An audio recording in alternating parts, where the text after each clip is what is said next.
তারা কি আসলে কি আমার মতো দেশপ্রেম তার ভেতরে কাজ করে কিনা, সে কি আমার চেয়ে বড় চোর কিনা? আমি তো চোর, আমি মৃত্যু, আমি পাগল, আমার থেকে বড় পাগল কিছু সে কিনা, সেটাকে তাকে দেখতে হবে। তো আপনি সুযোগ পাবেন, আপনি তো চুরি করবেন, তাই না?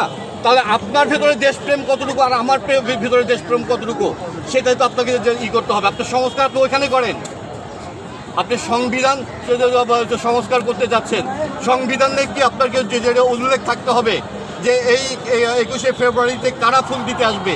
একজন চোর নাকি একজন দেশপ্রেমিক? কে ফুল দিতে আসবে? স্বাধীনতা আমরা পেয়েছি, যাদের বিনিময় তাদের ইচ্ছাটা কি ছিল? চোরগুলো সংসদ যাবে নাকি আপনার আমার মতো দেশপ্রেমিক সংসদে যাবে? 21শে ফেব্রুয়ারি বলেন, শহীদ এই 16ই ডিসেম্বরে বলেন, ওখানে কে যাবে, কারা যাবে, কার যাওয়া উচিত সেটা নির্ধারণ করে দেওয়া। আপনি সংসদে যাবেন, আপনি চোর, আপনি ডাকাত, আপনি দেশ বিক্রি করার পক্ষে, আপনি আসবেন ফুল দিতে নাকি আমার মতো খেটে খাওয়া মানুষ আসবে ফুল দিতে?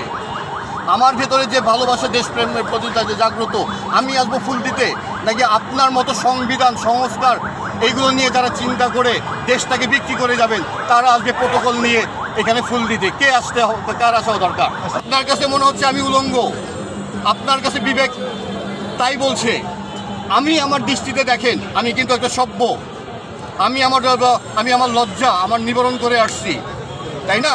তাহলে এত মানুষ কেন আমার দিকে তাকিয়ে আছে? তাহলে হয় মানুষের বিবেক, মানুষের চিন্তা, অথবা রাষ্ট্রীয় চিন্তাটাই আমাদের এরকম নোংরা। আমার চেতনা আমি প্রকাশ করতে পারি না, আমার দেশপ্রেম আমি প্রকাশ করতে পারি না শুধুমাত্র রাষ্ট্রীয় কারণে। প্রতি যে জাগ্রত, আমি আসবো ফুল দিতে নাকি আপনার মতো সংবিধান সংস্কার এইগুলো নিয়ে যারা চিন্তা করে দেশটাকে বিক্রি করে যাবেন তারা আসবে প্রোটোকল নিয়ে এখানে ফুল দিতে? কে আসতে, কার আসা দরকার? এতটা বছর সংবিধান নিয়ে কোনো কথা হয় নাই, আর আজকে নতুন করে সংবিধান আমাদের শেখানো হচ্ছে, তাই বলে মনে হচ্ছে না আপনাদের?